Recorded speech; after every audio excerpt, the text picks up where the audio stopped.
The Nigerian Civil War, commonly known as the Biafran War, the 6th of July 1967 to the 15th of January 1970, was a war fought between the government of Nigeria and the secessionist state of Biafra. Biafra represented nationalist aspirations of the Igbo people, whose leadership felt they could no longer coexist with the northern-dominated federal government. The conflict resulted from political, economic, ethnic, cultural and religious tensions which preceded Britain's formal decolonization of Nigeria from 1960 to 1963. Immediate causes of the war in 1966 included a military coup, a counter-coup and persecution of Igbo living in northern Nigeria. Control over the lucrative oil production in the Niger Delta played a vital strategic role. Within a year, the federal government troops surrounded Biafra, capturing coastal oil facilities and the city of Port Harcourt.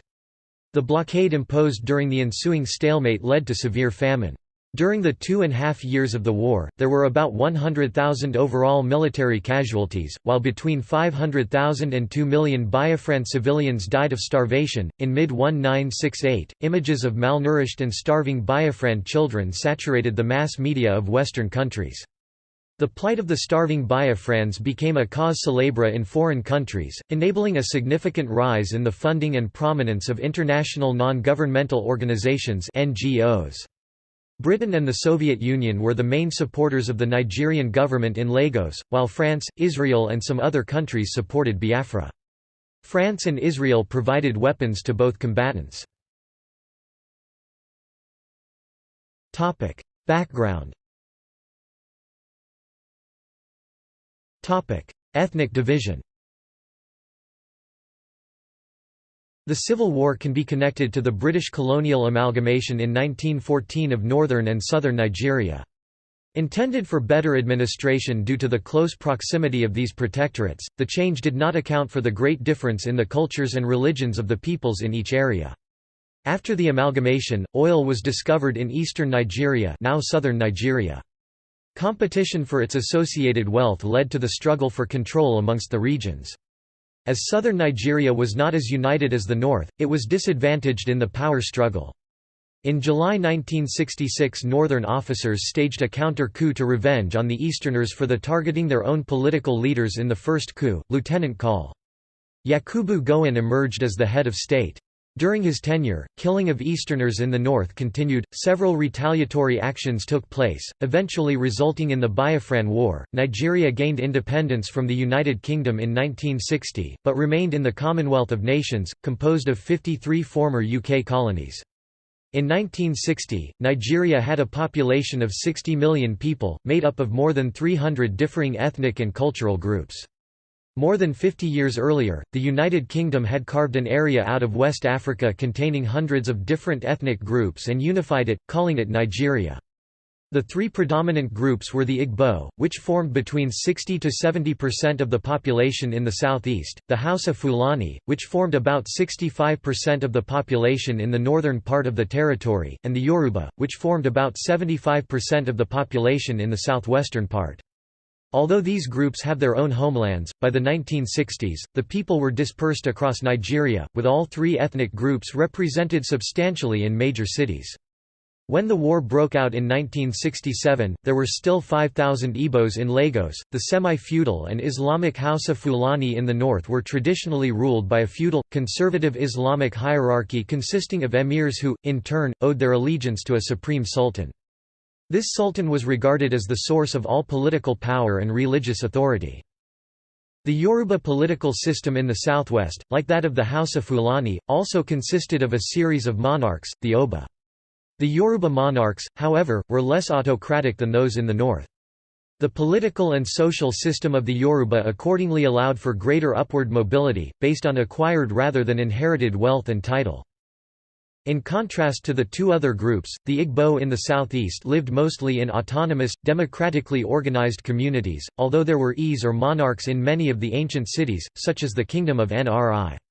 In its zenith the kingdom controlled most of Igbo land, including influence on the Anioma people, Arachukwu which controlled slavery in Igbo, and Onitsha land.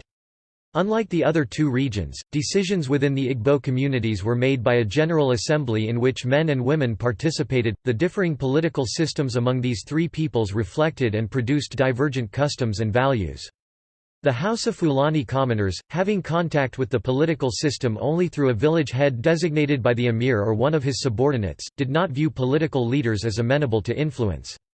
Political decisions were to be submitted to. As with all other authoritarian religious and political systems, leadership positions were given to persons willing to be subservient and loyal to superiors.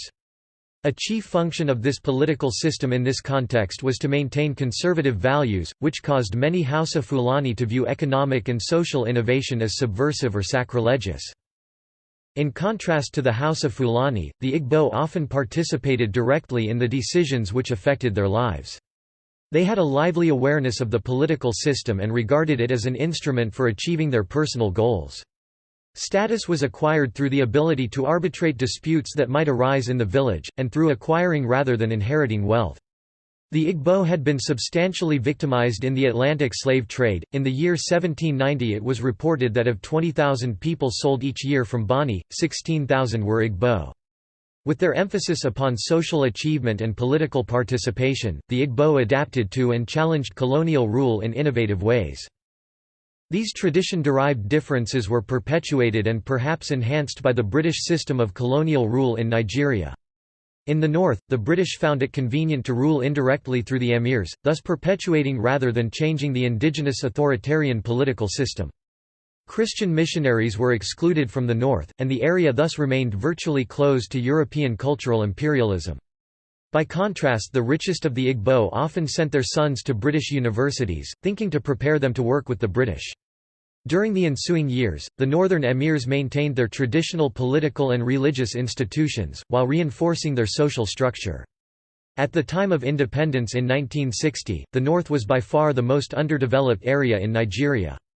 It had an English literacy rate of 2%, as compared to 19.2% in the East. Literacy in Ajami, local languages in Arabic script, learned in connection with religious education, was much higher. The West also enjoyed a much higher literacy level, as it was the first part of the country to have contact with Western education, and established a free primary education program under the pre-independence Western regional government. In the South, the missionaries rapidly introduced Western forms of education. Consequently, the Yoruba were the first group in Nigeria to adopt Western bureaucratic social norms. They made up the first classes of African civil servants, doctors, lawyers, and other technicians and professionals. In Igbo areas, missionaries were introduced at a later date because of British difficulty in establishing firm control over the highly autonomous Igbo communities. However, the Igbo people actively took to Western education, and they overwhelmingly came to adopt Christianity. Population pressure in the Igbo homeland, combined with aspirations for monetary wages, drove thousands of Igbos to other parts of Nigeria in search of work. By the 1960s, Igbo political culture was more unified and the region relatively prosperous, with tradesmen and literate elites active not just in the traditionally Igbo South, but throughout Nigeria. By 1966, the ethnic and religious differences between Northerners and the Igbo had combined with additional stratification by virtue of education and economic class. Politics and economics of federalism. The British colonial ideology that divided Nigeria into three regions—North, West and East—exacerbated the already well-developed economic, political, and social differences among Nigeria's different ethnic groups. The country was divided in such a way that the North had a slightly higher population than the other two regions combined. On this basis, the Northern region was allocated a majority of the seats in the federal legislature established by the colonial authorities. Within each of the three regions, the dominant ethnic groups, the Hausa Fulani, Yoruba, and Igbo, respectively formed political parties that were largely regional and based on ethnic allegiances: the Northern People's Congress (NPC) in the north, the Action Group in the west (AG), and the National Council of Nigeria and the Cameroons (NCNC) in the east. These parties were not exclusively homogeneous in terms of their ethnic or regional makeup. The disintegration of Nigeria resulted largely from the fact that these parties were primarily based in one region and one tribe. To simplify matters, we will refer to them here as the Hausa, Yoruba, and Ibo-based, or Northern, Western and Eastern parties. The basis of modern Nigeria formed in 1914, when Britain amalgamated the Northern and Southern protectorates. Beginning with the Northern Protectorate, the British implemented a system of indirect rule of which they exerted influence through alliances with local forces. This system worked so well, colonial governor Frederick Lugard successfully lobbied to extend it to the Southern Protectorate through amalgamation. In this way, a foreign and hierarchical system of governance was imposed on the Igbos along with many other smaller groups in the south. Intellectuals began to agitate for greater rights and independence. The size of this intellectual class increased significantly in the 1950s, with the massive expansion of the national education program. During the 1940s and 1950s, the Igbo and Yoruba parties were in the forefront of the fight for independence from Britain. They also wanted an independent Nigeria to be organized into several small states so that the conservative North would not dominate the country. Northern leaders, fearful that independence would mean political and economic domination by the more westernized elites in the South, preferred the perpetuation of British rule.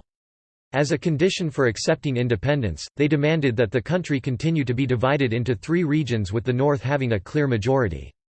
Igbo and Yoruba leaders, anxious to obtain an independent country at all costs, accepted the Northern demands. However, it would be wrong to state that the 2 southern regions were politically or philosophically aligned, and there was already discordance between the 2 southern political parties. Firstly, the AG favored a loose confederacy of regions in the emergent Nigerian nation whereby each region would be in total control of its own distinct territory. The status of Lagos was a sore point for the AG, which did not want Lagos, a Yoruba town which was at that time the federal capital and seat of national government, to be designated as the capital of Nigeria if it meant loss of Yoruba suzerainty. The AG insisted that Lagos, a Yoruba city situated in western Nigeria, must be completely recognized as a Yoruba town without any loss of identity, control or autonomy by the Yoruba. Contrary to this position, the NCNC was anxious to declare Lagos, by virtue of it being the «Federal Capital Territory», as «no man's land». A declaration which, as could be expected, angered the AG, which offered to help fund the development of other territory in Nigeria as «Federal Capital Territory», and then threatened secession from Nigeria if it didn't get its way.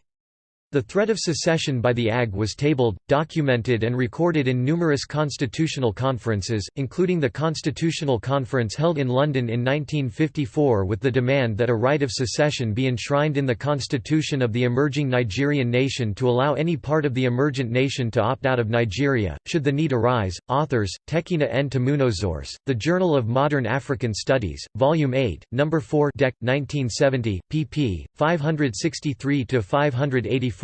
This proposal for inclusion of right of secession by the regions in independent Nigeria by the AG was rejected and resisted by NCNC, which vehemently argued for a tightly bound unitary structured nation because it viewed the provision of a secession clause as detrimental to the formation of a unitary Nigerian state. In the face of sustained opposition by the NCNC delegates, later joined by the NPC and backed by threats to view maintenance of the inclusion of secession by the AG as treasonable by the British, the AG was forced to renounce its position of inclusion of the right of secession a part of the Nigerian constitution. It should be noted that, had such a provision been made in the Nigerian constitution, later events which led to the Nigerian, Biafran civil war would have been avoided. The pre-independence alliance between the NCNC and the NPC against the aspirations of the AG would later set the tone for political governance of independent Nigeria by the NCNC, NPC and lead to disaster in later years in Nigeria. Northern-Southern tension manifested on 1 May 1953, as fighting in the northern city of Kano. The political parties tended to focus on building power in their own regions, resulting in an incoherent and disunified dynamic in the federal government. In 1946, the British divided the southern region into the western region and the eastern region. Each government was entitled to collect royalties from resources extracted within its area. This changed in 1956 when Shell BP found large petroleum deposits in the eastern region. A commission led by Jeremy Reisman and Ronald Tress determined that resource royalties would now enter a «distributable pools account», with the money split between different parts of government, 50% to region of origin, 20% to federal government, 30% to other regions. To ensure continuing influence, the British promoted unity in the Northern Bloc and discord among and within the two southern regions, as well as the creation of a new mid-western region in an area with oil potential. The new Constitution of 1946 also proclaimed that the entire property in and control of all mineral oils, in, under, or upon any lands, in Nigeria, and of all rivers, streams, and watercourses throughout Nigeria, is and shall be vested in, the Crown." Britain profited significantly from a fivefold rise in Nigerian exports amidst the post-war economic boom. First Republic. Nigeria's First Republic came into being on 1 October 1960. The first Prime Minister of Nigeria, Abubakar Tafawa Balewa, was a Northerner and co-founder of the Northern People's Congress. He formed an alliance with the National Council of Nigeria and the Cameroons Party, and its popular nationalist leader Nnamdi Zik Azikiwe, who became Governor-General and then President. The Yoruba-aligned Action Group, the third major party, played the opposition role. Workers became increasingly aggrieved by low wages and bad conditions, especially when they compared their lot to the lifestyles of politicians in Lagos. Most wage earners lived in the Lagos area, and many lived in overcrowded, dangerous housing. Labor activity including strikes intensified in 1963, culminating in a nationwide general strike in June 1964. Strikers disobeyed an ultimatum to return to work and at one point were dispersed by riot police. Eventually, they did win wage increases. The strike included people from all ethnic groups. Retired Brigadier General H. M. Joku later wrote that the general strike heavily exacerbated tensions between the army and ordinary civilians, and put pressure on the army to take action against a government which was widely perceived as corrupt. The 1964 elections, which involved heavy campaigning all year, brought ethnic and regional divisions into focus. Resentment of politicians ran high and many campaigners feared for their safety while touring the country. The army repeatedly deployed to TIV division, killing hundreds and arresting thousands of TIV people agitating for self-determination. Widespread reports of fraud tarnished the election's legitimacy. Westerners especially resented the political domination of the Northern People's Congress, many of whose candidates ran unopposed in the election. Violence spread throughout the country and some began to flee the north and west, some to Dahomey. The apparent domination of the political system by the North, and the chaos breaking out across the country, motivated elements within the military to consider decisive action. Britain maintained its economic hold on the country, through continued alliance and reinforcement of the Northern Bloc. In addition to Shell BP, the British reaped profits from mining and commerce. The British-owned United Africa Company alone controlled 41.3% of all Nigeria's foreign trade. At 516,000 barrels per day, Nigeria had become the 10th biggest oil exporter in the world. Military coups. On 15 January 1966, Major Emmanuel Ifeajuna and other junior army officers, mostly majors and captains, attempted a coup d'état.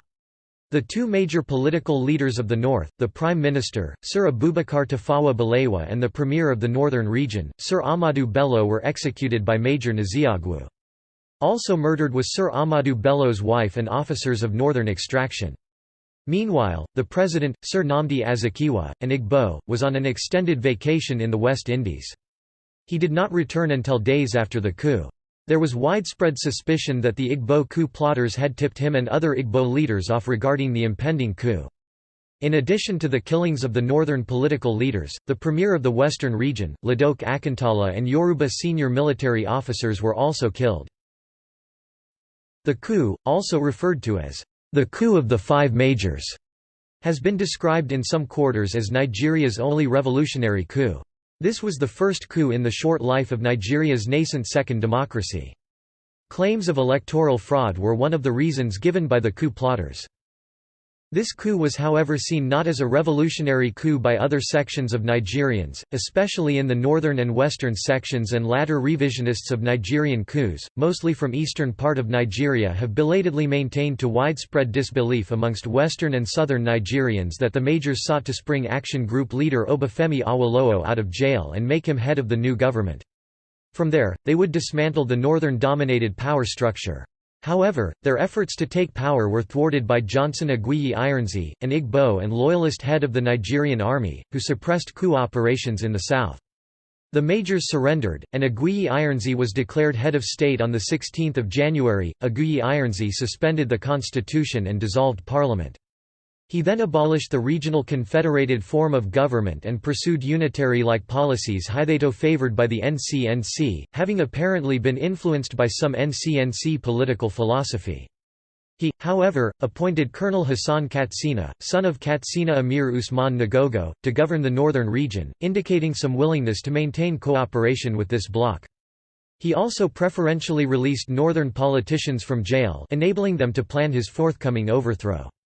Aguiyi Ironsi rejected a British offer of military support but promised to protect British interests. However, Britain participated in overthrow. Ironsi fatally did not bring the failed plotters to trial as required by then military law and as advised by most northern and western officers. Rather, coup plotters were maintained in the military on full pay and some were even promoted while apparently awaiting trial. The coup, despite its failure and since no repercussion was meted out to coup plotters and since no significant Igbo political leaders were affected, was widely perceived as having benefited mostly the Igbo. Most of the known coup plotters were Igbo and the military and political leadership of western and northern regions had been largely bloodily eliminated while eastern military, political leadership was largely untouched. However, Ironsi, himself an Igbo, was thought to have made numerous attempts to please northerners. The other event that also fueled the so-called Igbo conspiracy was the killing of northern leaders, and the killing of the Brigadier Ademulgun's pregnant wife by the coup executioners. Despite the overwhelming contradictions of the coup being executed by mostly northern soldiers such as John Adam K. Para, later military governor of Benue State, the killing of Igbo soldier Lieutenant Colonel Arthur Unegbe by coup executioners, and Ironsi's termination of an Igbo-led coup, the ease by which Ironsi stopped the coup led to suspicion that the Igbo coup plotters planned all along to pave the way for Ironsi to take the reins of power in Nigeria. Colonel Odumegwu Ojukwu became military governor of the eastern region at this time. On 24 May 1966, the military government issued Unification Decree No. 34, which would have replaced the federation with a more centralized system. The Northern Bloc found this decree intolerable. In the face of provocation from the Eastern media which repeatedly showed humiliating posters and cartoons of the slain Northern politicians, on the night of 29 July 1966, Northern soldiers at Abeokuta barracks mutinied, thus precipitating a counter-coup, which have already been in the planning stages. The counter-coup led to the installation of Lieutenant Colonel Yakubu Gowon as Supreme Commander of the Nigerian Armed Forces. Gowon was chosen as a compromise candidate. He was a northerner, a Christian, from a minority tribe, and had a good reputation within the army. It seems that Gowon immediately faced not only a potential standoff with the east, but secession threats from the northern and even the western region. The counter-coup plotters had considered using the opportunity to withdraw from the federation themselves. Ambassadors from Britain and the United States, however, urged Gowon to maintain control over the whole country. Gowon followed this plan, repealing the Unification Decree, announcing a return to the federal system. Persecution of Igbo. From June through October 1966, pogroms in the north killed an estimated 80,000 to 100,000 Igbo, half of them children, and caused more than 1 million to 2 million to flee to the eastern region. The 29th of September 1966 was considered the worst day because of massacres. It was called Black Thursday. Ethnomusicologist Charles Kyle, who was visiting Nigeria in 1966, recounted, "The pogroms I witnessed in Makurdi, Nigeria late September 1966 were foreshadowed by months of intensive anti-IBO and anti-Eastern conversations among TIV, Idoma, Hausa and other northerners resident in Makurdi, and, fitting a pattern replicated in city after city, the massacres were led by the Nigerian army. Before, during and after the slaughter, Col. Gowon could be heard over the radio issuing guarantees of safety to all Easterners, all citizens of Nigeria, but the intent of the soldiers, the only power that counts in Nigeria now or then, was painfully clear. After counting the disemboweled bodies along the Makurdi road, I was escorted back to the city by soldiers who apologized for the stench and explained politely that they were doing me and the world a great favor by eliminating IBOs. The federal military government also laid the groundwork for the blockade of the eastern region, which went into full effect in 1967. Breakaway. On 27 May 1967, Gowon proclaimed the division of Nigeria into 12 states.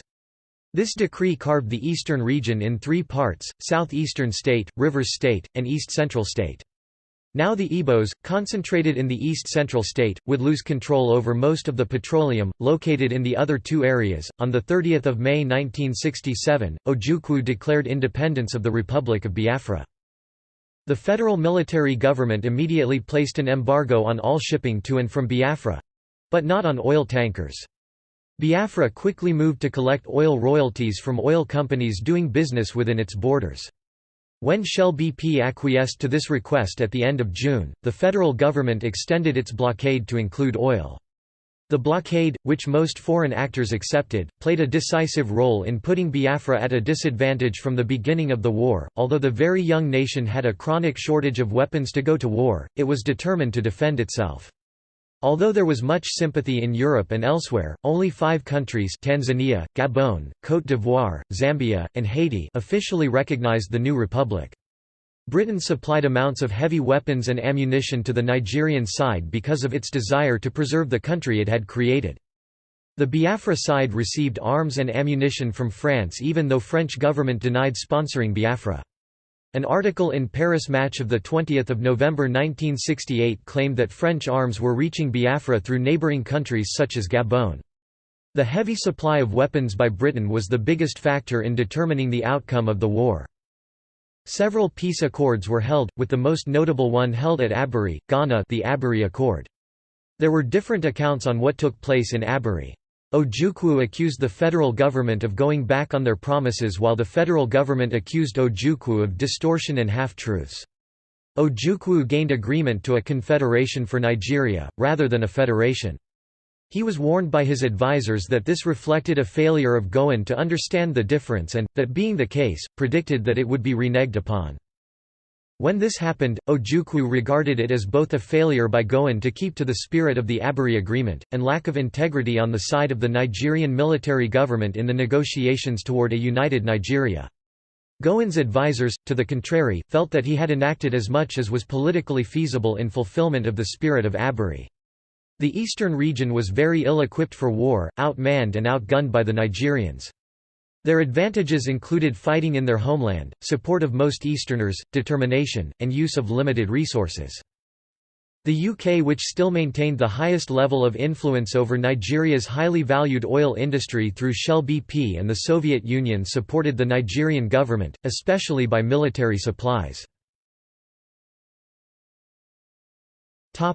War.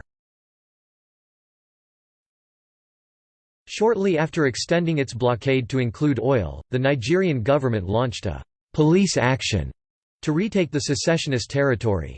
The war began on the early hours of 6 July 1967 when Nigerian federal troops advanced in 2 columns into Biafra. The Biafra strategy had succeeded.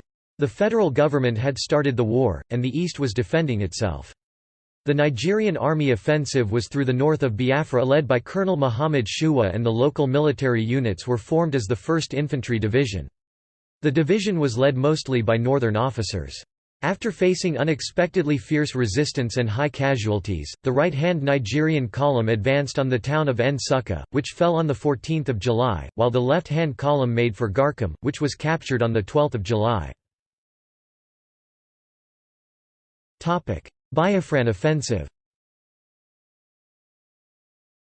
The Biafrans responded with an offensive of their own when, on 9 August, the Biafran forces moved west into the mid-western Nigerian region across the Niger River, passing through Benin City, until they were stopped at Ore in present-day Ondo State, just over the state boundary on 21 August, just 130 miles east of the Nigerian capital of Lagos. The Biafran attack was led by Lieutenant Col. Banjo, a Yoruba, with the Biafran rank of brigadier. The attack met little resistance and the Midwest was easily taken over. This was due to the pre-secession arrangement that all soldiers should return to their regions to stop the spate of killings, in which Igbo soldiers had been major victims.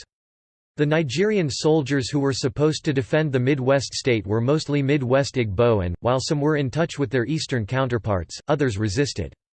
General Gowon responded by asking Colonel Murtala Muhammad, who later became head of state in 1975, to form another division, the 2nd Infantry Division, to expel the Biafrans from the Midwest, as well as to defend the west side and attack Biafra from the west as well. As Nigerian forces retook the Midwest, the Biafran military administrator declared the Republic of Benin on 19 September, though it ceased to exist the next day. The present country of Benin, west of Nigeria, was still named Dahomey at that time. Although Benin City was retaken by the Nigerians on the 22nd of September, the Biafrans succeeded in their primary objective by tying down as many Nigerian federal troops as they could. General Gowon also launched an offensive into Biafra south from the Niger Delta to the riverine area, using the bulk of the Lagos Garrison Command under Colonel Benjamin Adekunle, called the Black Scorpion, to form the 3rd Infantry Division, which was later renamed as the 3rd Marine Commando. As the war continued, the Nigerian army recruited amongst a wider area, including the Yoruba, Itsekiri, Urhobo, Edo, Ijaw, etc. Nigerian offensive. The command was divided into 2 brigades with 3 battalions each. 1st Brigade advanced. 1 brigade advanced on the axis Ogugu, Ogunga, Nsukka Road, while 2nd Brigade advanced on axis Gakama-Budu, Ogoha Road. By 10 July 1967, it had conquered all its assigned territories. By 12 July the 2nd Brigade had captured Gakam, Ogadu, Ogoha. Enugu became the hub of secession and rebellion, and the Nigerian government believed that once Enugu was captured, the drive for secession would end. The plans to conquer Enugu began on 12 September 1967, and by 4 October 1967 the Nigerian army had captured Enugu. Nigerian soldiers under Murtala Muhammad carried out a mass killing of 700 civilians when they captured Asaba on the river Niger. The Nigerians were repulsed 3 times as they attempted to cross the river Niger during October, resulting in the loss of thousands of troops, dozens of tanks and equipment. The first attempt by the 2nd Infantry Division on 12 October to cross the Niger from the town of Asaba to the Biafran city of Onitsha cost the Nigerian Federal Army over 5,000 soldiers killed, wounded, captured or missing. Operation Tiger Claw 17 to 20 October 1967 was a military conflict between Nigerian and Biafran military forces. On 17 October 1967 Nigerians invaded Calabar led by the Black Scorpion, Benjamin Adekunle, while the Biafrans were led by Col. Ogbuogi, who was responsible for controlling the area between Calabar and Opobo, and Lynn Garrison, a foreign mercenary. The Biafrans came under immediate fire from the water and the air. For the next 2 days Biafran stations and military supplies were bombarded by the Nigerian Air Force. That same day Lynn Garrison reached Calabar but came under immediate fire by federal troops. By 20 October, Garrison's forces withdrew from the battle while Col. Ogi officially surrendered to Gen. Adekunle. On 19 May 1968 Portharcourt was captured. With the capture of Enugu, Bonny, Calabar and Portharcourt, the outside world was left in no doubt of the federal supremacy in the war. Control over oil production. Oil exploration in Nigeria was pioneered by Shell BP Petroleum Development Company in 1937. In a bid to control the oil in the eastern region, the federal government placed a shipping embargo on the territory. This embargo did not involve oil tankers. The leadership of Biafra wrote to Shell BP demanding royalties for the oil that was being explored in their region. After much deliberation, Shell BP decided to pay Biafra the sum of £250,000. The news of this payment reached the federal government, which immediately extended the shipping embargo to oil tankers. The Nigerian government also made it clear to Shell BP that it expected the company to pay all outstanding oil royalty immediately. With the stalling on the payment for Biafra, government asked Shell BP to stop operations in Biafra and took over from the company. Towards the end of July 1967, Nigerian federal troops and Marines captured Bonny Island in the Niger Delta, thereby taking control of vital Shell BP facilities. Operations began again in May 1968, when Nigeria captured Port Harcourt. Its facilities had been damaged and needed repair. Oil production and export continued, but at a lower level. The completion in 1969 of a new terminal at Forcados brought production up from 142,000 barrels per day in 1958 to 540,000 barrels per day in 1969. In 1970, this figure doubled to 1,080,000 barrels per day. The royalties enabled Nigeria to buy more weapons, hire mercenaries, etc. Biafra proved unable to compete on this economic level. Atrocities against ethnic minorities in Biafra. Minorities in Biafra suffered atrocities at the hands of those fighting for both sides of the conflict. The pogroms in the north in 1966 were indiscriminately directed against people from eastern Nigeria. Despite a seemingly natural alliance among these victims of the pogroms in the north, tensions rose as minorities, who had always harbored an interest in having their own state within the Nigerian Federation, were suspected of collaborating with federal troops to undermine Biafra. The federal troops were equally culpable of this crime. In the rivers area, ethnic minorities sympathetic to Biafra were killed in the hundreds by federal troops. In Calabar, some 2,000 Efiks were also killed by federal troops. Outside of the Biafra, atrocities were recorded against the resident of Asaba in present-day Delta State by both sides of the conflict. International involvement. Britain. The British planned to maintain and expand their supply of cheap high-quality oil from Nigeria. Therefore they placed a high priority on maintenance of oil extraction and refining operations. They backed the federal government but, when the war broke out, cautioned them not to damage British oil installations in the east. These oilworks, under the control of Shell BP Petroleum Development Company, jointly owned by Shell and British Petroleum, controlled 84% of Nigeria's 580,000 barrels per day. Two-thirds of this oil came from the eastern region, and another third from the newly created Midwest region. 2/5 of all Nigerian oil ended up in Britain. Shell BP therefore considered carefully a request by the federal government that it refuse to pay the royalties demanded by Biafra. Its lawyers advised that payment to Biafra would be appropriate if this government did in fact maintain law and order in the region in question. The British government advised that paying Biafra could undermine the goodwill of the federal government. Shell BP made the payment, and the government established a blockade on oil exports.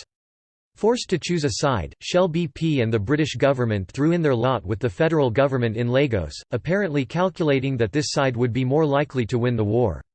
As the British High Commissioner in Lagos wrote to the Secretary of State for Commonwealth Affairs on 27 July 1967, Ojukwu, even victorious, will not be in a strong position. He will require all the international help and recognition he can get. The federal government would be much better placed both internationally and internally. They would have a cast-iron case for the severest treatment of a company which has subsidized a rebel, and I feel fairly convinced they would press their case to the lengths of cancelling the company's concessions and nationalizing their installations. I conclude, therefore, if the company does change its mind and asks the British government for advice, the best that could be given is for it to clamber hastily back on the Lagos side of the fence with cheque-book at the ready. Shell BP took this advice. It continued to quietly support Nigeria through the rest of the war, in one case advancing a royalty of £5.5 million to fund the purchase of more British weapons. During the war, Britain covertly supplied Nigeria with weapons and military intelligence and may have also helped it to hire mercenaries. After the decision was made to back Nigeria, the BBC oriented its reporting to favour this side. Supplies provided to the federal military government included 2 vessels and 60 vehicles. In Britain, the humanitarian campaign around Biafra began on 12 June 1968, with media coverage on ITV and in The Sun. The charities Oxfam and Save the Children Fund were soon deployed, with large sums of money at their disposal. France. France provided weapons, mercenary fighters, and other assistance to Biafra and promoted its cause internationally, describing the situation as a genocide. Charles de Gaulle referred to Biafra's just and noble cause. However, France did not recognize Biafra diplomatically. Through Pierre Loris, France had apparently provided 2 B-26s, Alouette helicopters, and pilots. France supplied Biafra with captured German and Italian weapons from World War II, sans serial numbers, delivered as part of regular shipments to Côte d'Ivoire. France also sold Panhard armoured vehicles to the Nigerian federal government. French involvement in the war can be viewed in the context of its geopolitical strategy and competition with the English in West Africa. Nigeria represented a base of British influence in the predominantly French-aligned area. France and Portugal used nearby countries in their sphere of influence, especially Côte d'Ivoire under President Félix Houphouët-Boigny, as waystations for shipments to Biafra. To some extent, also, France repeated its earlier policy from the Congo crisis, when it supported the secession of the southern mining province Katanga. Economically, France gained incentives through oil drilling contracts for the Société Anonyme Française de Recherches et d'Exploitation de Pétroliers (SAFRAP), apparently arranged with eastern Nigeria in advance of its secession from the Nigerian Federation. SAFRAP laid claim to 7% of the Nigerian petroleum supply. In the assessment of a CIA analyst in 1970, France's support was actually given to a handful of Biafran bourgeoisie in return for the oil. Biafra, for its part, openly appreciated its relationship with France.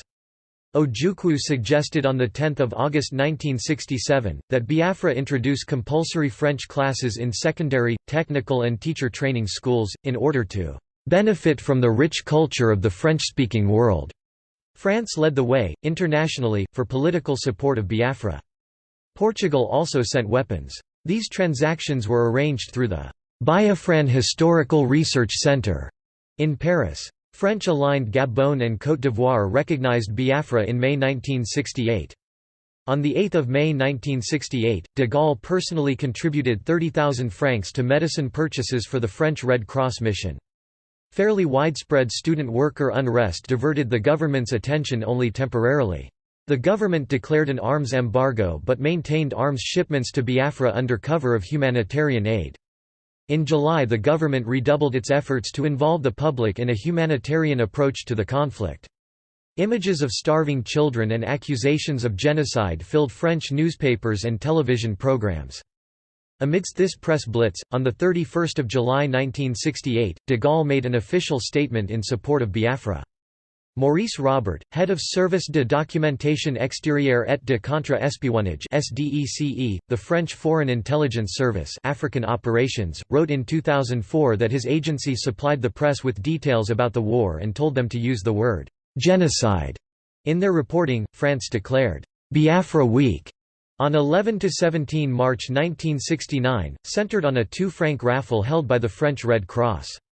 Soon after, de Gaulle terminated arms shipments, then resigned on 27 April 1969. Interim President Alain Poher fired General Jacques Foccart, the lead coordinator of France's Africa policy.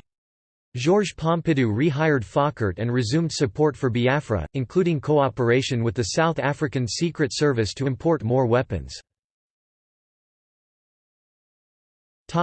United States of America.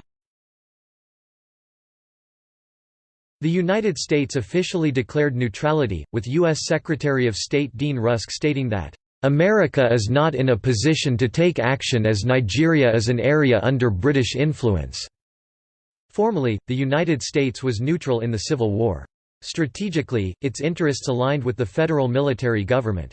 The U.S. also saw value in its alliance with Lagos, and sought to protect $800 million in the assessment of the State Department worth of private investment. On 9 September 1968, United States presidential candidate Richard Nixon stated, "Until now, efforts to relieve the Biafra people have been thwarted by the desire of central government of Nigeria to pursue total and unconditional victory and by the fear of the IBO people that surrender means wholesale atrocities and genocide. But genocide is what is taking place right now, and starvation is the Grim Reaper." When Nixon became president in 1969, he found there was little he could do to change the established stance aside from call for another round of peace talks. Despite this, he continued to personally support Biafra. Gulf Oil Nigeria, the third major player in Nigerian oil, was producing 9% of the oil coming out of Nigeria before the war began. Its operations were all located offshore of the federally controlled Mid-Western Territory, therefore it continued to pay royalties to the federal government and its operations were mostly undisrupted. Soviet Union. The Soviet Union strongly backed the Nigerian government, emphasizing the similarity with the Congo situation. It consistently supplied Nigeria with weapons, with the diplomatic disclaimer that these were strictly for cash on a commercial basis. In 1968, the USSR agreed to finance the Kainji Dam on the Niger, somewhat upriver from the delta. Soviet media outlets initially accused the British of cynically supporting the Biafran secession, then had to adjust these claims later when it turned out that Britain was in fact supporting the federal government. One explanation for Soviet sympathy with the federal military government was a shared opposition to internal secessionist movements. Before the war, the Soviets had seemed sympathetic to the Igbos. But Soviet Prime Minister Alexei Kosygin stated to their chagrin in October 1967 that, "The Soviet people fully understand Nigeria's motives and its need to prevent the country from being dismembered." Reportedly, the war substantially improved Soviet-Nigerian diplomatic and trade relations, and Moskvich cars began to make appearances around Lagos. The USSR became a competitive importer of Nigerian cacao. Nigeria received support from the Soviet Union in form of aircraft. Topic: Israel. From early on, Israel perceived that Nigeria would be an important player in West African politics, and saw good relations with Lagos as an important foreign policy objective. Nigeria and Israel established a linkage in 1957. In 1960 Britain allowed the creation of an Israeli diplomatic mission in Lagos, and Israel made a $10 million loan to the Nigerian government. Israel also developed a cultural relation with the Igbos based on possible shared traditions. These moves represented a significant diplomatic success given the Muslim orientation of the northern-dominated government. Some northern leaders disapproved of contact with Israel and banned Israelis from Maiduguri and Sokoto. Israel did not begin arms sales to Nigeria until after Aguiyi Ironsi came to power in January 1966. This was considered an opportune time to develop this relationship with the federal government. Ram Nurgid became Israeli ambassador to Nigeria in January. 30 tons of mortar rounds were delivered in April. The eastern region began seeking assistance from Israel in September 1966. Israel apparently turned down their requests repeatedly, although they may have put the Biafran representatives in contact with another arms dealer. In 1968, Israel began supplying the federal military government with arms about $500,000 worth, according to the U.S. State Department. Meanwhile, as elsewhere, the situation in Biafra became publicized as a genocide. The Knesset publicly debated this issue on 17 and the 22nd of July 1968, winning applause from the press for its sensitivity. Right-wing and left-wing political groups, and student activists, spoke for Biafra. In August 1968, the Israeli Air Force overtly sent 12 tons of food aid to a nearby site outside of Nigerian Biafran air space. Covertly, Mossad provided Biafra with $100,000 through Zurich and attempted an arms shipment. Soon after, Israel arranged to make clandestine weapons shipments to Biafra using Côte d'Ivoire transport planes. Other countries. Biafra appealed unsuccessfully for support from the Organization of African Unity, which member states generally did not want to support internal secessionist movements, although they received the support of African countries such as Tanzania, Zambia, Gabon and Côte d'Ivoire. Many African countries who were against separatism like Ethiopia and Egypt supported the Nigerian government in order to prevent inspiring revolts in their own countries. Biafra surrounded. From 1968 onward, the war fell into a form of stalemate, with Nigerian forces unable to make significant advances into the remaining areas of Biafran control due to stiff resistance and major defeats in Abagana, Arachukwu, Oguta, Umuahia, Operation OAU, One, Akot Ekpene, etc. But another Nigerian offensive from April to June 1968 began to close the ring around the Biafrans with further advances on the two northern fronts and the capture of Port Harcourt on 19 May 1968. The blockade of the surrounded Biafrans led to a humanitarian disaster when it emerged that there was widespread civilian hunger and starvation in the besieged Igbo areas. The Biafran government reported that Nigeria was using hunger and genocide to win the war, and sought aid from the outside world. Private groups in the U.S., led by Senator Ted Kennedy, responded. No one was ever held responsible for these killings. In September 1968, the Federal Army planned what Goen described as the final offensive. Initially, the final offensive was neutralized by Biafran troops by the end of the year after several Nigerian troops were routed in Biafran ambushes. In the latter stages, a southern FMG offensive managed to break through. However, in 1969, the Biafrans launched several offensives against the Nigerians in their attempts to keep the Nigerians off balance, starting in March when the 14th Division of the Biafran Army recaptured Owerri and moved towards Port Harcourt, but were halted just north of the city. In May 1969, Biafran commandos recaptured oil wells in Kwale. In July 1969, Biafran forces launched a major land offensive supported by foreign mercenary pilots continuing to fly in food, medical supplies and weapons. Most notable of the mercenaries was Swedish Count Carl Gustav von Rosen, who led air attacks with 5 Malmo MFI-9 Miniswan small piston-engined aircraft, armed with rocket pods and machine guns. His Biafran Air Force consisted of 3 Swedes, von Rosen, Gunnar Haglund and Martin Lang. The other 2 pilots were Biafrans, Willie Murray Bruce and Augustus Opke. From the 22nd of May to the 8th of July 1969, von Rosen's small force attacked Nigerian military airfields in Port Harcourt, Enugu, Benin City and Ughelli, destroying or damaging a number of Nigerian Air Force jets used to attack relief flights, including a few MiG-17s and 3 of Nigeria's 6 Ilyushin Il-28 bombers that were used to bomb Biafran villages and farms on a daily basis. Although the Biafran offensives of 1969 were a tactical success, the Nigerians soon recovered. The Biafran air attacks did disrupt the combat operations of the Nigerian Air Force, but only for a few months. In response to the Nigerian government using foreigners to lead some advances, the Biafran government also began hiring foreign mercenaries to extend the war. Only German-born Rolf Steiner, a lieutenant call with the 4th Commandos, and Major Taffy Williams, a Welshman, would remain for the duration.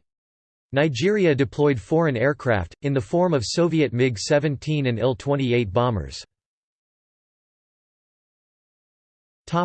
Humanitarian crisis. The September massacres and subsequent Igbo withdrawal from northern Nigeria was the basis for the initial human rights petition to the UN to end genocide and provided a historical link to Biafran claims of genocide during the Nigerian Civil War. Awareness of a mounting crisis rose in 1968. Information spread especially through religious networks, beginning with alerts from missionaries. It did not escape the notice of worldwide Christian organizations that the Biafrans were Christian and the northern Nigerians controlling the federal government were Muslim. The famine was as a result of the blockade that the Nigerian government had imposed on the eastern region in the months leading up to secession. Frederick Forsyth, then a journalist in Nigeria and later a successful novelist, observed that the main problem was kwashiorkor, a protein deficiency. Prior to the Civil War, the main source of dietary protein was dried fish imported from Norway, which was supplemented by local hogs, chicken and eggs. The blockade prevented imports, and local protein supplies were quickly depleted. The national diet was now almost 100% starch. Many volunteer bodies organized the Biafran Airlift, which provided blockade-breaking relief flights into Biafra, carrying food, medicines, and sometimes, according to some claims, weapons. More common was the claim that the arms-carrying aircraft would closely shadow aid aircraft, making it more difficult to distinguish between aid aircraft and military supply aircraft. The American community to keep Biafra alive stood apart from other organizations by quickly creating a broad strategy for pressuring the American government into taking a more active role in facilitating relief. Former Peace Corps volunteers who had recently returned from Nigeria and college students founded the American Committee in July 1968. The Peace Corps volunteers stationed in the eastern region developed strong friendships and identified as Igbo, which was prompted them to help the eastern region. One of the characters assisting Count Carl Gustav von Rosen was Lynn Garrison, an ex-RCAF fighter pilot. He introduced the Count to a Canadian method of dropping bagged supplies to remote areas in Canada without losing the contents. He showed how one sack of food could be placed inside a larger sack before the supply drop. When the package hit the ground, the inner sack would rupture while the outer one kept the contents intact. With this method, many tons of food were dropped to many Biafrans who would otherwise have died of starvation. Bernard Kouchner was one of a number of French doctors who volunteered with the French Red Cross to work in hospitals and feeding centers in besieged Biafra. The Red Cross required volunteers to sign an agreement, which was seen by some, like Kouchner and his supporters, as being similar to a gag order, that was designed to maintain the organization's neutrality, whatever the circumstances. Kouchner and the other French doctors signed this agreement. After entering the country, the volunteers, in addition to Biafran health workers and hospitals, were subjected to attacks by the Nigerian army, and witnessed civilians being murdered and starved by the blockading forces. Kouchner also witnessed these events, particularly the huge number of starving children, and when he returned to France, he publicly criticized the Nigerian government and the Red Cross for their seemingly complicit behavior. With the help of other French doctors, Kouchner put Biafra in the media spotlight and called for an international response to the situation. These doctors, led by Kouchner, concluded that a new aid organization was needed that would ignore political, religious boundaries and prioritize the welfare of victims. They formed Le Comité de lutte contre le génocide Biafra, which in 1971 became Médecins Sans Frontières, Doctors Without Borders. The crisis brought about a large increase in prominence and funding of non-governmental organizations (NGOs). Topic: Media and public opinion. Media and public relations played a central role in the war, due to their influence on morale at home and the dynamics of international involvement. Both sides relied heavily on external support. Media campaigns focused on the plight of the Biafrans intensified internationally in the summer of 1968. By the Biafran leadership and then around the world, the pogroms and famine were classified as genocide and compared to the Holocaust. Hypothetical Judaic origins of the Igbos were used to bolster comparisons with Jews in Germany. In the international press, Igbo refugee camps were compared to Nazi extermination camps. Humanitarian appeals differed somewhat from place to place. In Britain, humanitarian aid used familiar discourses of imperial responsibility. In Ireland, advertisements appealed to shared Catholicism and experiences of civil war. Both of these appeals channeled older cultural values into support for the new model of international NGOs. In Israel, the Holocaust comparison was promoted, as was the theme of threat from hostile Muslim neighbors. The Biafran War bombarded Western culture with the trope of the starving African child. The Biafran famine took media coverage of disaster to a new level, enabled by the proliferation of television sets. The televised disaster and the rising NGOs mutually enhanced each other. NGOs maintained their own communications networks and played a significant role in shaping news coverage. Biafran elites studied Western propaganda techniques and released carefully constructed public communications in an intentional fashion. Biafran propagandists had the dual task of appealing to international public opinion, and maintaining morale and nationalist spirit domestically. Political cartoons were a preferred medium for publicizing simple interpretations of the war. Biafra also used push polling to insinuate messages about Nigeria's inherent bloodthirstiness. Novelist Chinua Achebe became a committed propagandist for Biafra, and one of its leading international advocates. On 29 May 1969, Bruce Mayrock, a student at Columbia University, set himself ablaze at the premises of the United Nations headquarters in New York, to protest the genocide against the nation and people of Biafra. He died of his injuries the following day. Kwale oilfield incident. In May 1969, a company of Biafran commandos raided an oil field in Kwale and killed 11 SAPAM workers and AGIP technicians. They captured 3 Europeans unhurt, and then at a nearby Akpe field development Biafran commandos surrounded and captured 15 more expatriate personnel. The captives included 14 Italians, 3 West Germans and 1 Lebanese. It was claimed that the foreigners were captured fighting alongside Nigerians against Biafran troops and that they assisted Nigerians in constructing roads to aid them in their operations against Biafra. They were tried by a Biafran court and sentenced to death. This incident caused an international uproar. In the month that followed Pope Paul VI, the governments of Italy, the United Kingdom and the United States of America mounted concerted pressure on Biafra.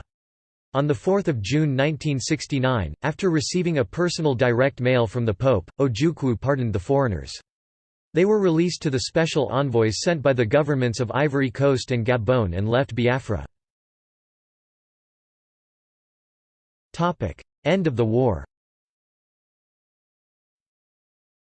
With increased British support, the Nigerian Federal Forces launched their final offensive against the Biafrans once again on 23 December 1969, with a major thrust by the 3rd Marine Commando Division. The division was commanded by Col. Olusegun Obasanjo, who later became president twice, which succeeded in splitting the Biafran enclave into two by the end of the year. The final Nigerian offensive, named Operation Tail Wind, was launched on 7 January 1970 with the 3rd Marine Commando Division attacking, and supported by the 1st Infantry Division to the north and the 2nd Infantry Division to the south. The Biafran towns of Owerri fell on 9 January, and Uli on of January. Only a few days earlier, Ojukwu fled into exile by plane to the Ivory Coast, leaving his deputy Philip Effing to handle the details of the surrender to General Yakubu Gowon of the Federal Army on 13 January 1970. The surrender paper was signed on 14 January 1970 in Lagos, and thus came the end of the Civil War and renunciation of secession. The war finally ended a few days later, with the Nigerian forces advancing into the remaining Biafran-held territories, which was met with little resistance. After the war, Gowon said, "The tragic chapter of violence is just ended. We are at the dawn of national reconciliation. Once again we have an opportunity to build a new nation. My dear compatriots, we must pay homage to the fallen, to the heroes who have made the supreme sacrifice that we may be able to build a nation, great in justice, fair trade, and industry." Reckoning and legacy. Atrocities against Igbo. The war cost the Igbos a great deal in terms of lives, money and infrastructure. It has been estimated that up to 3 million people may have died due to the conflict, most from hunger and disease caused by Nigerian forces. More than 2 million people died from the famine imposed deliberately through blockade throughout the war. Lack of medicine also contributed. Thousands of people starved to death every day as the war progressed. The International Committee of the Red Cross in September 1968 estimated 8,000 to 10,000 deaths from starvation each day. The leader of a Nigerian peace conference delegation said in 1968 that, "Starvation is a legitimate weapon of war and we have every intention of using it against the rebels." This stance is generally considered to reflect the policy of the Nigerian government. The Federal Nigerian Army is accused of further atrocities including deliberate bombing of civilians, mass slaughter with machine guns, and rape. Ethnic minorities in Biafra. Ethnic minorities Ibibio, Ijaw, Ikwer, Agoni and others made up approximately 40% of the Biafran population in 1966. The attitude of ethnic minorities in Biafra towards the conflict were initially divided early in the war, having suffered the same fate as Igbos in the north held the same fear and dread as Igbos. However, actions by Biafra authorities suggesting they favored the Igbo majority turned these attitudes negative. Great suspicion was directed towards ethnic minorities and opponents of Biafra, with combing exercises conducted to sift these communities for saboteurs, or Sabo, as they were commonly branded. This brand was widely feared, as it generally resulted in death by the Biafran forces or even mobs. The accusations subjected entire communities to violence in the form of killings, rapes, kidnapping and internments in camps by Biafran forces. Biafran Organization of Freedom Fighter was a paramilitary organization set up by the Civil Defense Group with instructions to suppress the enemy, and engaged in «combing» exercises in minority communities. Atrocities against ethnic minorities in Biafra. Minorities in Biafra suffered atrocities at the hands of those fighting for both sides of the conflict. The pogroms in the north in 1966 were indiscriminately directed against people from eastern Nigeria. Despite a seemingly natural alliance between these victims of the pogroms in the north, tensions rose as minorities, who had always harbored an interest in having their own state within the Nigerian Federation, were suspected of collaborating with federal troops to undermine Biafra. The federal troops were equally culpable of this crime. In the Rivers area, ethnic minorities sympathetic to Biafra were killed in the hundreds by federal troops. In Calabar, some 2,000 Efiks were also killed by federal troops. Outside of the Biafra, atrocities were recorded against the resident of Asaba in present-day Delta State by both sides of the conflict. Genocide question. Most continue to argue that the Biafran War was a genocide, for which no perpetrators have been held accountable. Critics of this position suggest that Igbo leaders had some responsibility, but acknowledge that starvation policies were pursued deliberately and that accountability has not been sought for the 1966 pogroms. Biafra made a formal complaint of genocide against Igbos to the International Committee on the Investigation of Crimes of Genocide, which concluded that British colonial administrators were complicit in the process of fomenting ethnic hatred and violence, dating back to the Kano riots of 1953. With special reference to the Asaba massacre, Emma Okocha described the killings as the first black-on-black genocide. Ekwe places significant blame on the British. Another reference to the war's consideration as a genocide would be to Bruce Mayrock. In the report, Mayrock, a 20-year-old student at Columbia University, set himself on fire in protest of the killings in Biafra and how they were being overlooked. He died as a result of the burns. While at Columbia, Mayrock worked as a photographer for the Spectator Sports Department. Members of the youth's family stated Friday that he had worked actively to protest the war in Biafra, writing letters about the war to the president and leading government figures. However, according to one rabbi, who said he was close to the family, the student believed that, "No one was listening. He was an idealistic young man deeply upset by the events in Biafra." The rabbi said, "People were being killed and he felt no one was doing anything. That's why he did what he did." Reconstruction. Reconstruction, helped by the oil money, was swift. However, the old ethnic and religious tensions remained a constant feature of Nigerian politics. Accusations were made of Nigerian government officials diverting resources meant for reconstruction in the former Biafran areas to their ethnic areas. Military government continued in power in Nigeria for many years, and people in the oil-producing areas claimed they were being denied a fair share of oil revenues. Laws were passed mandating that political parties could not be ethnically or tribally based, however, it has been hard to make this work in practice. Igbos who ran for their lives during the pogroms and war returned to find their positions had been taken over, and when the war was over the government did not feel any need to reinstate them, preferring to regard them as having resigned. This reasoning was also extended to Igbo-owned properties and houses. People from other regions were quick to take over any house owned by an Igbo, especially in the Port Harcourt area. The Nigerian government justified this by terming such properties abandoned.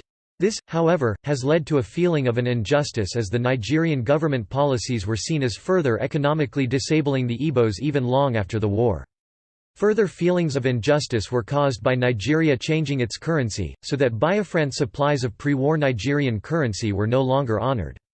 At the end of the war, only £20 was given to any Easterner regardless of the amount of money he or she had had in the bank. This was applied irrespective of their banking in pre-war Nigerian currency or Biafran currency. This was seen as a deliberate policy to hold back the Igbo middle class, leaving them with little wealth to expand their business interests. Fall of Biafra.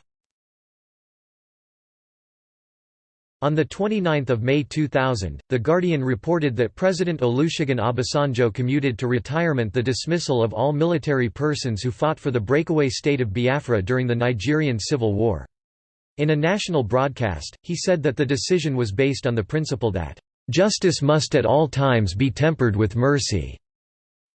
Biafra was more or less wiped off the map until its resurrection by the contemporary movement for the actualization of the sovereign state of Biafra. Chinua Achebe's last book, There Was a Country, A Personal History of Biafra, has also rekindled discussion of the war. Timeline. 1841 – End of slave trade in Nigeria. 1879 – Creation of United African Company, later Royal Niger Company. 1885 – Berlin Conference of European Powers formalizes British claim to «Oil Rivers Protectorate». 1900 – British Crown assumes governance of Nigeria and part of Cameroon. 1914 – 1 January, southern and northern regions amalgamated, though administered separately, under British colonial rule executed by Governor-General Frederick Lugard. 1941 – 14 August – Atlantic Charter issued by Britain and the United States promises self-determination and sovereignty for all peoples. 1946 – Richard's Constitution subdivides Southern Region into Eastern Region and Western Region, reasserts the Crown's ownership of all mineral oils in Nigeria. 1951 August – National Council of Nigeria and the Cameroons party calls for independence in 1956. 1953 The 31st of March – Motion for independence in 1956 proposed by Anthony Enahoro in House of Representatives, supported by NCNC and Action Group parties. The Northern People's Congress proposes to delay. May – Kano riot of 1953. 1956 Shell BP expedition discovers major petroleum deposits in Eastern Region. 1960 – 1 October – First Nigerian Republic established. 1961 Northern People's Conference wins 94% of seats in Nigeria's first parliamentary election. 1964 1–13 June – General strike. 30 December – Parliamentary election. 1965 October – Western Region election. 1966 15 January – First military coup, Johnson Aguiyi Ironsi becomes military head of state. 24 May – Unification Decree No. 34. June to October – Pogroms, Igbo exodus. 29 July – Second military coup, Yakubu Gowon becomes military head of state. 1967 4–5 January – Negotiations between Eastern Region and federal military government result in Aburi Accord. 27 May – Gowon announces planned redistricting of Nigerian Federation. 30 May – Ojukwu declares independence of Republic of Biafra. 6 July – Nigeria invades Biafra Operation UNICORD. Late July – Nigeria captures Bonny Island. 9 August – Biafra begins counterattack on Midwest region. 20 September – Creation of short-lived Republic of Benin capital, Benin City in Midwest region. 1–4 October – Fall of Enugu, the Biafran capital. 4–12 October – First invasion of Onitsha. 7 October – Asaba massacre. 17–20 October – Operation Tiger Claw. November – First International Committee of the Red Cross relief supplies appear in Biafra. 1968 The 2nd of January to the 20th of March – Second invasion of Onitsha. The 31st of March – Abagana ambush. The 19th of May – Nigeria captures Port Harcourt. The 12th of June – Save Biafra media campaign begins in Britain with documentary on ITV and press coverage in The Sun. The 17th of July – Knesset debates Israeli moral obligations toward Biafran genocide. The 2nd of September – Operation OAU. The 15th of November – Operation Hiroshima – unsuccessful Biafran attempt to recapture Onitsha. 1969 The 22nd of April – Nigeria captures Umuahia, the new Biafran capital. The 25th of April – Biafra captures Owerri. The 1st of June – Ahiara Declaration. The 29th of August – Jimi Hendrix and Joan Baez perform at Biafra benefit concert at the Scene in Manhattan, NYC. The 16th of September – Beginning of Agbekoya uprising in Western region. The 25th of November, John Lennon returns MBE decoration to Queen Elizabeth II, 1970. Ojukwu flees. 7 to 12 January, Operation Tail Wind. The 15th of January, Biafra surrenders. See also List of civil wars. References. Bibliography. Achebe, Chinua. There Was a Country, by Chinua Achebe, Penguin Press, 2012. ISBN 978-1-59420-482-1. Chant, Christopher. Warfare of the Twentieth Century. Chartwell Books, 1988. Ibadan University Press, 1974. Diamond, Larry. Class, Ethnicity and Democracy in Nigeria, The Failure of the First Republic. Basingstoke, UK, Macmillan Press, 1988. ISBN 0-333-39435-6.